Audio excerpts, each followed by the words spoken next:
വിശുദ്ധ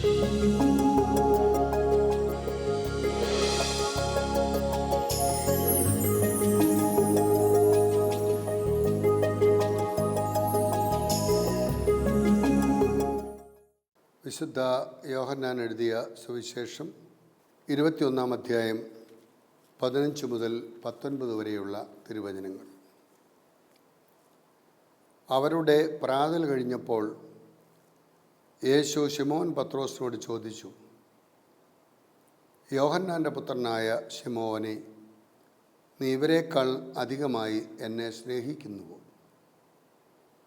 അവൻ പറഞ്ഞു, ഉവ്വ് കർത്താവേ, ഞാൻ നിന്നെ സ്നേഹിക്കുന്നുവെന്ന് നീ അറിയുന്നുവല്ലോ. യേശു അവനോട് പറഞ്ഞു, എൻ്റെ ആടുകളെ മേയിക്കുക. രണ്ടാം പ്രാവശ്യവും അവൻ ചോദിച്ചു, യോഹന്നാൻ്റെ പുത്രനായ ശിമോനെ, നീ എന്നെ സ്നേഹിക്കുന്നുവോ? അവൻ പറഞ്ഞു, ഉവ്വ് കർത്താവേ, ഞാൻ നിന്നെ സ്നേഹിക്കുന്നുവെന്ന് നീ അറിയുന്നുവല്ലോ. അവൻ പറഞ്ഞു, എൻ്റെ കുഞ്ഞാടുകളെ മേയിക്കുക. അവൻ മൂന്നാം പ്രാവശ്യവും അവനോട് ചോദിച്ചു, യോഹന്നാൻ്റെ പുത്രനായ ശിമോനെ, നീ എന്നെ സ്നേഹിക്കുന്നുവോ? തന്നോട് മൂന്നാം പ്രാവശ്യവും നീ എന്നെ സ്നേഹിക്കുന്നുവെന്ന് ചോദിച്ചുകൊണ്ട് പത്രോസ് ദുഃഖിതനായി. അവൻ പറഞ്ഞു, കർത്താവേ, നീ എല്ലാം അറിയുന്നു, ഞാൻ നിന്നെ സ്നേഹിക്കുന്നുവെന്നും നീ അറിയുന്നു. യേശു പറഞ്ഞു, എൻ്റെ കുഞ്ഞാടുകളെ മേയിക്കുക. സത്യം സത്യമായി ഞാൻ നിന്നോട് പറയുന്നു, ചെറുപ്പമായിരുന്നപ്പോൾ നീ സ്വയം അരമുറുക്കുകയും ഇഷ്ടമുള്ളിടത്തേക്ക് പോവുകയും ചെയ്തിരുന്നു. എന്നാൽ പ്രായമാകുമ്പോൾ നീ നിൻ്റെ കൈകൾ നീട്ടുകയും മറ്റൊരുവൻ നിൻ്റെ അരമുറുക്കുകയും നീ ആഗ്രഹിക്കാത്തിടത്തേക്ക് നിന്നെ കൊണ്ടുപോവുകയും ചെയ്യും. ഇത് അവൻ പറഞ്ഞത് ഏത് വിധത്തിലുള്ള മരണത്താൽ പത്രോസ് ദൈവത്തെ മഹത്വപ്പെടുത്തും എന്ന് സൂചിപ്പിക്കുവാനാണ്.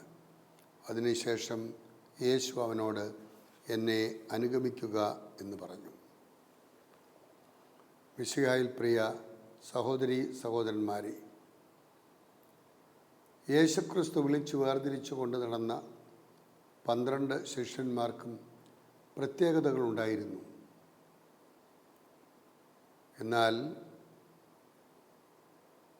ഓരോ വ്യക്തികളെയും അവിടുന്ന് അറിഞ്ഞ് മനസ്സിലാക്കി ആയിരുന്ന സ്ഥലത്തു നിന്നും ആയിരിക്കേണ്ട സ്ഥലത്തേക്ക് കൊണ്ടുവരികയാണ് ഉണ്ടായത്. പെന്തിക്കോസ്തി പെരുന്നാളിൽ ശിഷ്യന്മാരെയെല്ലാം വിശ്വാസത്തിൽ ഉറപ്പിച്ചുകൊണ്ട് പരിശുദ്ധാത്മ നൽവരം നൽകിക്കൊണ്ട് ലോകത്തിൻ്റെ നാനാഭാഗങ്ങളിലേക്കും അവിടുന്ന് അയക്കുന്നു.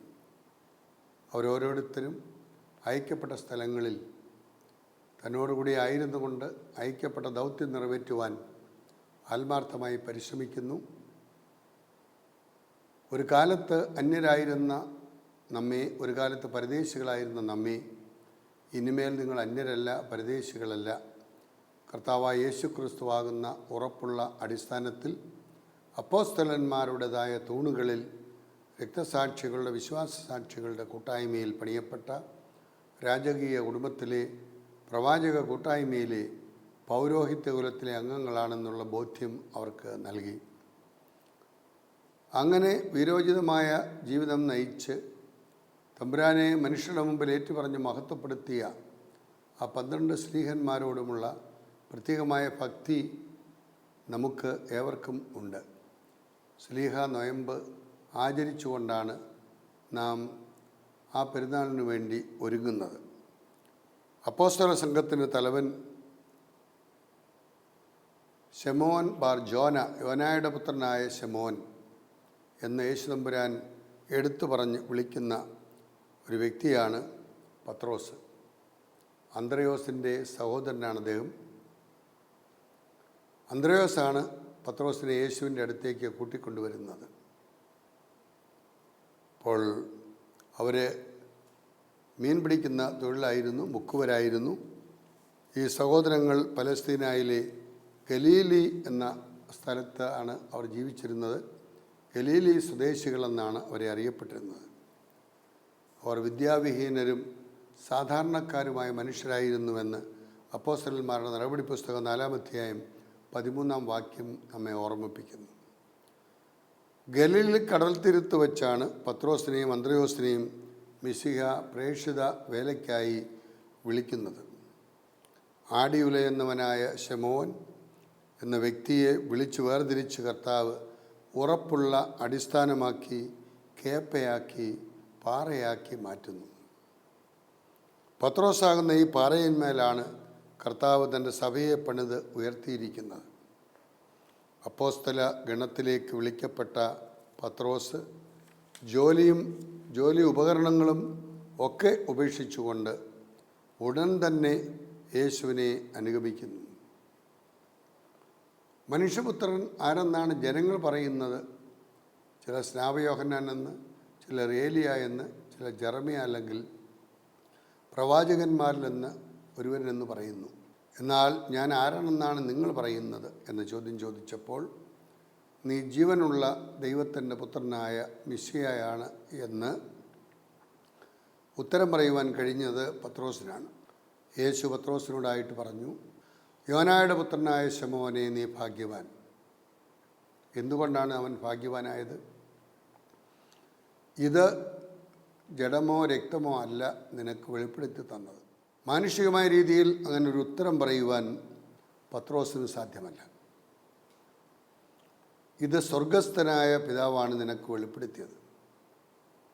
സ്വർഗസ്ഥനായ പിതാവ് നിനക്ക് വെളിപ്പെടുത്തിയതിനാൽ ഞാൻ നിന്നോട് പറയുന്നു, നീ പാറയാണ്. ഈ പാറമേൽ ഞാൻ എൻ്റെ സഭ പണിയും. നരകവാതിലുകൾ അതിനോട് പ്രബലപ്പെടുകയില്ല. സ്വർഗരാജ്യത്തിൻ്റെ താക്കോലുകൾ നിനക്ക് ഞാൻ തരുന്നു. നീ ഭൂമിയിൽ കെട്ടുന്നത് സ്വർഗത്തിൽ കെട്ടപ്പെടും, ഭൂമിയിൽ അഴിക്കുന്നത് സ്വർഗത്തിൽ അഴിക്കപ്പെടും എന്ന് പറഞ്ഞ് അജപാലന ദൗത്യം പത്രോസിനെ ഏൽപ്പിക്കുവാൻ യേശു തയ്യാറാകുന്നു. യേശുവിൻ്റെ പ്രധാന സംഭവങ്ങളിൽ അവിടുന്ന് താബോർ മലയിൽ മറുരൂപപ്പെട്ടപ്പോഴും ഗദസമേൻ തോട്ടത്തിൽ രക്തം വിയർത്ത് പ്രാർത്ഥിച്ചപ്പോഴും ഉത്ഥാനശേഷമുള്ള പ്രത്യക്ഷപ്പെടലുകളിലും പത്രോസിൻ്റെ സാന്നിധ്യം വളരെ സജീവമായി നമുക്ക് കാണാൻ കഴിയുന്നുണ്ട്. പത്രോസിൻ്റെ ജീവിതത്തിൽ ഏറ്റവും ഹൃദയസ്പർശിയായ ഒരനുഭവം നാം കാണുന്നത് പീലാത്തോസിൻ്റെ അരമനയിൽ വെച്ച് വേലക്കാരുടെ മുമ്പിൽ, പരിചാരകരുടെ മുമ്പിൽ ഇവനെ അറിയുന്നില്ല എന്ന് 3 പ്രാവശ്യം പത്രോസ് തള്ളിപ്പറയുന്നു. എന്നാൽ പത്രോസിൻ്റെ ഹൃദയപരമാർത്ഥതയും നിഷ്കളങ്കതയും ദൈവസ്നേഹത്തിൻ്റെ ആഴവും വ്യക്തമാക്കുന്ന ഒരു സുവിശേഷ ഭാഗമാണ് ഇന്ന് നമുക്കുള്ളത്. ഉത്ഥാനശേഷം ഈശോയുടെ കുഴിമാടത്തിലേക്ക് അതിശീഘ്രം ഓടുന്നതും ഉത്ഥാന സാക്ഷ്യം സ്ലീഹരോട് അറിയിക്കുവാൻ സന്തോഷത്തോടെ പോവുകയും അത് പങ്കുവയ്ക്കുകയും ചെയ്യുന്ന ഒരു പത്രോസിനെ നാം അവിടെ കാണുന്നുണ്ട്. കർത്താവിൻ്റെ ദാരുണമായ മരണം നൽകിയ ആഘാതത്തിൽ പത്രോസിൻ്റെ നേതൃത്വത്തിൽ ശ്ലീഹന്മാർ വീണ്ടും പഴയ തൊഴിൽ മീൻ പിടിക്കുവാൻ തിബേറിയസ് കടൽ തീരത്തേക്ക് പോവുകയാണ്. തിബേറിയസ് കടൽ തീരത്ത് മീൻ പിടിച്ചുകൊണ്ടിരിക്കുമ്പോഴാണ് ഞാൻ നിങ്ങളെ മനുഷ്യരെ പിടിക്കുന്നവരാക്കാമെന്ന് പറഞ്ഞ് ആയിരുന്ന സ്ഥലത്ത് നിന്നും ആയിരിക്കേണ്ട സ്ഥലത്തേക്ക് യേശുതമ്പുരാൻ അവരെ കൂട്ടിക്കൊണ്ടുവന്നത്. ഉദ്ധിതനായ ഈശോ കാരുണ്യപൂർവ്വം വീണ്ടും പ്രത്യക്ഷപ്പെട്ടുകൊണ്ട് തൻ്റെ സ്നേഹത്തിൽ പത്രോസിനെയും സംഘത്തെയും ഉറപ്പിക്കുകയാണ്. ഈശോയുടെ സ്വർഗാരോഹണത്തിന് സാക്ഷ്യം വഹിച്ച പത്രോസ് വീണ്ടും ജെറുസലേമിലെത്തി ശിഷ്യ സമൂഹത്തിന് നേതൃത്വം നൽകുന്നു. പെന്തക്കോസ്തി പെരുന്നാളിലെ തീഷ്ണത നിറഞ്ഞ പ്രസംഗവും മുടന്തന് സൗഖ്യം നൽകുന്ന അനുഭവവും അനനിയ സഫീറ സംഭവവും അത്ഭുതകരമായ ജയിൽ മോചനവും തബീത്ത എന്ന പെൺകുട്ടിയെ ഉയർപ്പിക്കുന്നതുമൊക്കെ പത്രോസിൻ്റെ സഭാ ശുശ്രൂഷയുടെ ഉദാഹരണങ്ങളാണ്. കൊർണോലിയസ് എന്ന ശതാധിപനെ മാനസാന്തരപ്പെടുത്തിയതിലൂടെ വിജാതീയരുടെ പക്കലേക്ക് കടന്നു ചെല്ലുവാനും വിജാതീയരോട് സുവിശേഷം അറിയിക്കുവാനുള്ള സാധ്യത രൂപപ്പെടുത്തിയെടുത്തതും പത്രോസാണ്. ഹെറോദേസ് രാജാവ് പത്രോസിനെ കാരാഗ്രഹത്തിലാക്കിയെങ്കിലും ദൈവപരിപാലന അദ്ദേഹത്തെ കാരാഗ്രഹത്തിൽ നിന്നും മോചിപ്പിക്കുകയാണ്. സഭയുടെ പ്രഥമ സുന്നഹദോസിൽ, അതായത് ജെറുസലേം സുന്നഹദോസിൽ അപ്പോസ്തലന്മാരുടെ നടപടി പുസ്തകം 15-ാം അധ്യായം 7 മുതൽ 35 വരെയുള്ള വാക്യങ്ങൾ പത്രോസ് അസാധാരണമായ ഒരു നേതൃത്വം പ്രകടമാക്കി എന്ന് നമുക്ക് കാണാൻ കഴിയും. നീറോ ചക്രവർത്തിയുടെ ഭരണകാലത്ത് ക്രിസ്തുവർഷം 67-ാം ആണ്ടിൽ പത്രോസ് അതിദാരുണമായ രീതിയിൽ തലകീഴായുള്ള ഒരു കുരിശുമരണത്താൽ വധിക്കപ്പെട്ട ആ സാഹചര്യം പത്രോസിനെ കുരിശിൽ തറച്ചു കൊല്ലുവാൻ കൽപ്പനയിടുന്നു. എൻ്റെ ഗുരുവിനെ പോലെ മരിക്കുവാനുള്ള യോഗ്യത എനിക്കില്ല, അതുകൊണ്ട് നിങ്ങൾ എന്നെ തലകീഴായി കുരിശിക്കണം, എൻ്റെ ഗുരുവിൻ്റെ പാദം ചുംബിച്ചുകൊണ്ട് എനിക്ക് മരിക്കണം എന്ന് പറഞ്ഞ് തലകീഴായുള്ള ഒരു കുരിശുമരണത്താൽ തമ്പുരാനെ മഹത്വപ്പെടുത്തുവാനിടയാകുന്നു. വീഴ്ചകളിലൂടെ വളരുകയും ഉയർപ്പിക്കുകയും ചെയ്ത ഒരു വ്യക്തിത്വമാണ് പത്രോസിൻ്റേതെന്നുള്ളത് നമുക്കറിയാം. ആരെല്ലാം നിന്നെ തള്ളിപ്പറഞ്ഞാലും ഉപേക്ഷിച്ചാലും ഞാൻ ഉപേക്ഷിക്കുകയില്ല എന്ന് പറഞ്ഞ പത്രോസ് കോഴി കൂവുന്നതിന് മുമ്പ് 3 പ്രാവശ്യം നീ എന്നെ തള്ളിപ്പറയുമെന്നുള്ള സൂചന തമ്പുരാൻ കൊടുത്തിട്ടും കോഴി കൂവുന്നതിന് മുമ്പ് 3 പ്രാവശ്യം വേലക്കാരുടെ മുമ്പിൽ, പരിചാരകരുടെ മുമ്പിൽ ഇവനെ അറിയുന്നില്ല എന്ന് തള്ളിപ്പറയുന്ന പത്രോസിനെ നാം കാണുകയാണ്. എന്നാൽ യേശുക്രിസ്തുവിൻ്റെ കരുണ അവനിലേക്ക് ചൊരിഞ്ഞു കൊടുക്കുകയാണ്. യേശുക്രിസ്തു ഒരിക്കലും പത്രോസിനെ തള്ളിപ്പറയുന്നില്ല. പത്രോസിനെ അവിടുന്ന് നോക്കുക മാത്രമാണ് ചെയ്തത്. കൽത്തോണിൽ കെട്ടപ്പെട്ട് ചുമട്ടുകൾ അടിക്കപ്പെടുന്ന ആ സാഹചര്യത്തിലും യേശു പത്രോസിനെ നോക്കുന്നു. ആ നോട്ടത്തിൻ്റെ അർത്ഥം മനസ്സിലാക്കി തൻ്റെ കണ്ണിൽ നിന്നും കണ്ണുനീർ ചാലുകൾ പ്രകടിപ്പിച്ചുകൊണ്ട് അനുതാപത്തിലൂടെ അന്യജനത്തിനു വേണ്ടി to err is human and to correct is divine എന്ന മനോഭാവത്തിൽ പ്രവർത്തിക്കുന്ന ഒരു പത്രോസിനെ നാം അവിടെ കാണുകയാണ്. പത്രോസിൻ്റെ ജീവിതത്തിൽ 3 പ്രാവശ്യം യേശുവിനെ തള്ളിപ്പറഞ്ഞു. എന്നാൽ ഉദ്ധിതനായ യേശു തമ്പുരാൻ പത്രോസിനോട് കാണിക്കുന്ന ഔദാര്യം, യോനായുടെ പുത്രനായ ശമോനെ, നീ ഇവരേക്കാൾ എല്ലാം അധികമായി എന്നെ സ്നേഹിക്കുന്നുവോ എന്ന് വ്യക്തിപരമായി പത്രോസിനെ പേര് ചൊല്ലി വിളിച്ചുകൊണ്ട് ആധികാരികമായി ചോദിക്കുന്ന ചോദ്യം, ഞാൻ നിന്നെ സ്നേഹിക്കുന്നുവെന്ന് നീ അറിയുന്നുവല്ലോ, നീ എൻ്റെ ആടുകളെ മേയിക്കുക. അജപാലന ദൗത്യം പത്രോസിനെ അവിടെ ഏൽപ്പിക്കുന്നു. വീണ്ടും അതേ ചോദ്യം ചോദിക്കുന്നു, യോനായുടെ പുത്രനായ ശമോനെ, നീ ഇവയേക്കാൾ അധികമായി എന്നെ സ്നേഹിക്കുന്നു? ഓവ് കർത്താവേ, ഞാൻ നിന്നെ സ്നേഹിക്കുന്നു, നീ എൻ്റെ പെണ്ണാടുകളെ മേയിക്കുക. 3-ാം പ്രാവശ്യവും അതേ ചോദ്യം ചോദിക്കുന്നു. 3-ാം പ്രാവശ്യം ചോദിച്ചപ്പോൾ പത്രോസിന് മനസ്സിലായി എന്തുകൊണ്ടാണ് ഇങ്ങനെ 3-ാമത്തെ പ്രാവശ്യവും അവിടുന്ന് ചോദിക്കുന്നത്. അതിന് പത്രോസ് കൊടുക്കുന്ന മറുപടിയാണ്, കർത്താവേ, നീ എല്ലാം അറിയുന്നു, ഞാൻ നിന്നെ സ്നേഹിക്കുന്നു, നീ അറിയുന്നു. എൻ്റെ മുമ്പിലൊന്നും എനിക്ക് ഒളിച്ചു വയ്ക്കുവാനോ മറച്ചു വയ്ക്കുവാനോ ഇല്ല. എൻ്റെ ജീവിതത്തിൽ വന്ന എല്ലാ തെറ്റുകളും എന്നോട് ക്ഷമിക്കണമേ, നീ എല്ലാം അറിയുന്നവനാണ് എന്ന് പറഞ്ഞ് പരിപൂർണമായ ഒരു സമർപ്പണം നടത്തുന്ന പത്രോസിനോട് അവിടുന്ന് പറയുകയാണ്, നീ എൻ്റെ കുഞ്ഞാടുകളെ മേയിക്കുക. അജപാലന ദൗത്യമാണ് അവിടുന്ന് ഏൽപ്പിക്കുന്നത്. ആടുകൾ ആരുടേതാണ്? ഇടയൻ്റേതാണ്. ആടുകളെ മേയ്ക്കുക, അത് ആണുങ്ങൾ, പെണ്ണുങ്ങൾ, കുഞ്ഞുങ്ങൾ.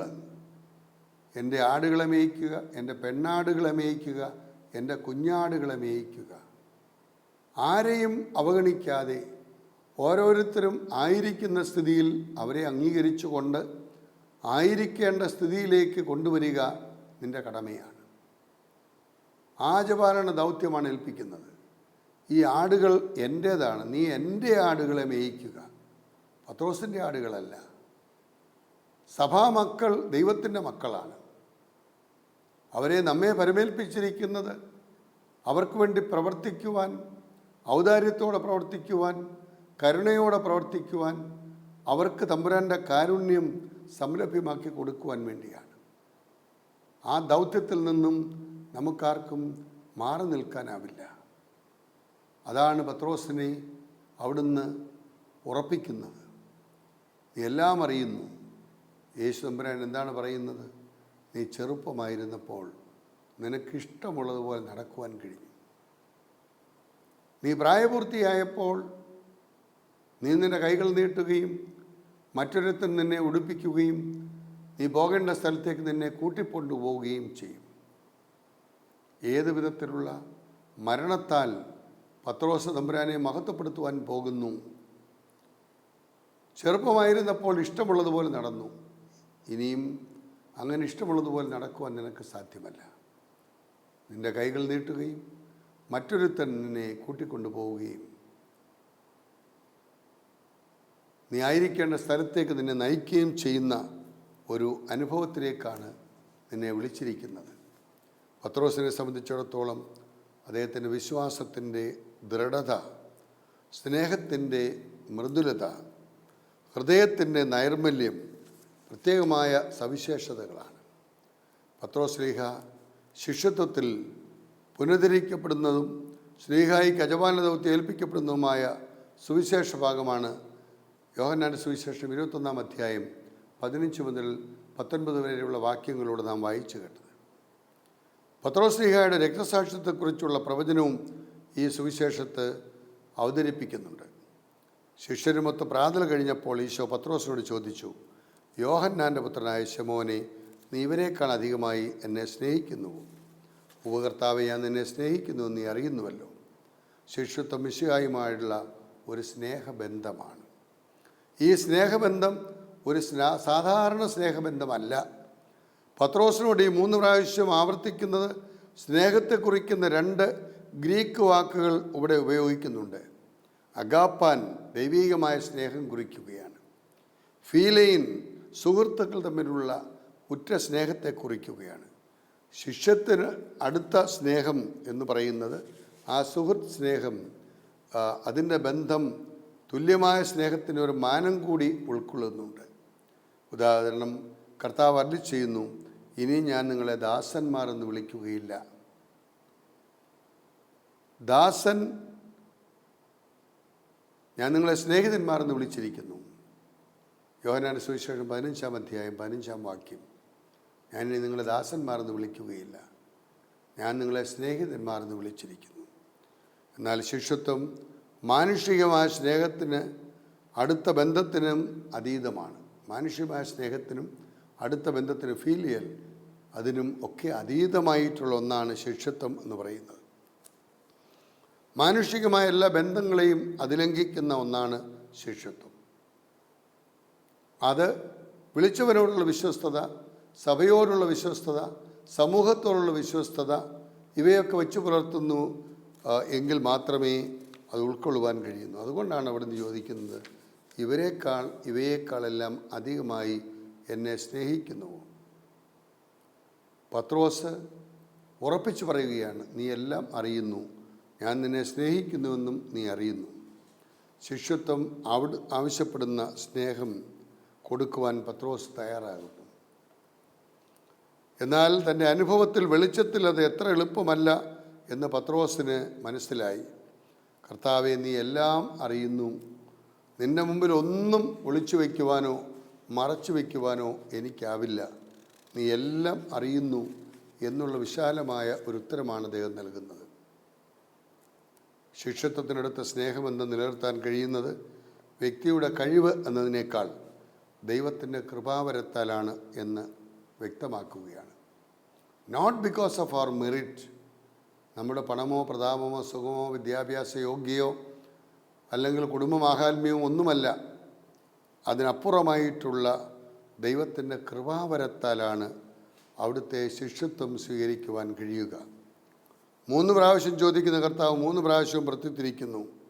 3-ാം പ്രാവശ്യം തള്ളിപ്പറയുന്നു. 3 പ്രാവശ്യം തള്ളിപ്പറയുന്ന പത്രോസ്, ഈശോയുടെ മരണത്തിന് ശേഷം എൻ്റെ ആടുകളെ മേയ്ക്കുവാൻ, അജഗണങ്ങളെ സൂക്ഷിക്കുവാൻ, ആ കുഞ്ഞാടുകളെ വളർത്തിയെടുക്കുവാൻ, അജഗണത്തിലെ എല്ലാ വിഭാഗത്തെയും ഉൾക്കൊള്ളുവാൻ, ആരെയും അവഗണിക്കാതെ പ്രവർത്തിക്കുവാനുള്ള ഒരു വലിയ വിളിയാണ് നൽകിയത്. എൻ്റെ ആടുകളെ മേയ്ക്കുക. അവിടെ 2 ഗ്രീക്ക് വാക്കുകൾ ഉപയോഗിച്ചിരിക്കുകയാണ്. ബോസ്ഖെയിൻ പോറ്റുക, പോയ്മനിൻ പരിപാലിക്കുക. അപ്പോൾ എൻ്റെ ആടുകളെ മേയ്ക്കുക എന്ന് പറയുമ്പോൾ അതിനെ പോറ്റുക, അതിനെ പരിപാലിക്കുക. ഇടയൻ ആടുകളെ പരിപാലിക്കണം, അവരുടെ ഭാരം ചുമക്കണം, അവരുടെ രോഗത്തിൽ അവരെ ആശ്വസിപ്പിക്കണം. ശിഷ്യത്വം ആത്യന്തികമായ രക്തസാക്ഷിത്വം ആവശ്യപ്പെടുന്ന ഒരു ജീവിത ശൈലിയാണ്. എല്ലാറ്റിനുമുപരി ഈശോയെ സ്നേഹിക്കുക എന്ന് വെച്ചാൽ ജീവനേക്കാൾ ഉപരിയായി എന്നാണ് അതിൻ്റെ അർത്ഥം. സ്വന്തം ജീവൻ ബലിയായി അർപ്പിക്കുന്നവന് മാത്രമേ അവിടുത്തെ സ്നേഹിക്കുവാൻ, അനുധാവനം ചെയ്യുവാൻ, ശിഷ്യനാകുവാൻ സാധിക്കുകയുള്ളൂ. എൻ്റെ പിന്നാലെ വരുവാൻ ആഗ്രഹിക്കുന്നവൻ സ്വയം പരിത്യജിച്ച് അവൻ്റെ കുരിശുമെടുത്തുകൊണ്ട് എന്നെ അനുഗമിക്കട്ടെ. ശമോൻ അജപാലന ദൗത്യം ഏറ്റെടുത്തു. പ്രഥമസ്ഥാനം അദ്ദേഹത്തിനുണ്ടായിരുന്നു. ഉദ്ധതനെ ദർശിക്കുവാൻ ഭാഗ്യം ലഭിച്ച ശമോൻ ഉദ്ധതന് സാക്ഷി നൽകുവാൻ വിളിക്കപ്പെട്ടവനായി മാറുകയാണ്. ഈശോ പത്രോസിനോട് ആവശ്യപ്പെടുന്നതും സ്നേഹം തന്നെയാണ്. ആടുകൾ ഈശോയുടേതാണ്. ആടുകളുടെ യജമാനുള്ള ധർമ്മമാണ് ഏൽപ്പിച്ചിരിക്കുന്നത്. ആടുകൾ ഈശോയെ അറിയുന്നു. ഈശോ ആടുകളെ അറിയുന്നു, പേര് ചൊല്ലി വിളിക്കുന്നു, ആടുകൾക്ക് മേച്ചിൽപ്പുറം കാണിച്ചു കൊടുക്കുന്നു. വഴിതെറ്റിപ്പോയ ആടിനെ തിരികെ കൊണ്ടുവരുന്നു. നഷ്ടപ്പെട്ടവതിനെ അന്വേഷിച്ചിറങ്ങി പുറപ്പെടുന്നു. അതിനെ തോളിലേറ്റിക്കൊണ്ട് തിരികെ കൊണ്ടുവിടുന്ന നല്ല ഇടയൻ. ഫ്രാൻസിസ് മാർപ്പാപ്പ കാണിച്ചു തരുന്ന ഈ ഇടയധർമ്മം നമ്മുടെയൊക്കെ ജീവിതത്തിൽ പത്രോസ് കാണിച്ചു തന്ന ആ ധർമ്മം പോലെ, യേശു തമ്പുരാൻ ആവശ്യപ്പെട്ട ധർമ്മം പോലെ നിറവേറ്റുവാൻ നമുക്കും കഴിയണം. തീറ്റിപ്പോറ്റുക, സംരക്ഷിക്കുക. നീ എല്ലാം അറിയുന്നു. ഈശോ പ്രധാന ഇടയനെന്ന നിലയിൽ ശമോൻ അതിൻ്റെ മേൽനോട്ടക്കാരനാണ്. നല്ല ഇടയനെ അനുഗമിക്കുന്നവർ ആടുകൾക്ക് വേണ്ടി ജീവൻ അർപ്പിക്കുന്നു. അതാണ് ശിഷ്യത്വം. തന്നെ വരവേൽപ്പിച്ച ജനത്തിനു വേണ്ടി ജീവിക്കുക, അവർക്ക് വേണ്ടി ജീവൻ അർപ്പിക്കുക, അവരെ വീണ്ടെടുക്കുക. ഈ ദൗത്യം നിറവേറ്റുവാൻ പത്രോസിൻ്റെ ഈ വിശ്വാസത്തിൻ്റെ അനുഭവം, പത്രോസിൻ്റെ പെരുന്നാൾ ആഘോഷിക്കുന്ന ഈ കാലഘട്ടം ദൈവം നമ്മെ ഓരോരുത്തരെയും വിശ്വാസത്തിൽ ഉറപ്പിക്കുവാൻ, നമ്മുടെ കുറവുകൾക്ക് അതീതമായി നിറവുള്ളവനിൽ പ്രത്യാശ വെച്ചുകൊണ്ട് പൂർണ്ണമായ ബോധ്യത്തോടുകൂടി അനുധാവനം ചെയ്യുവാൻ, ആടുകൾക്ക് വേണ്ടി ജീവിക്കുവാൻ, അവർക്ക് വേണ്ടി മരിക്കുവാൻ, അവർക്ക് സംരക്ഷണം നൽകുവാൻ കഴിയുന്ന നല്ല ഇടയന്മാരായി തീരുവാൻ ദൈവം നമ്മെ പത്രോസിൻ്റെ പ്രത്യേകമായ മധ്യസ്ഥതയിൽ വാഴ്ത്തി അനുഗ്രഹിക്കട്ടെ.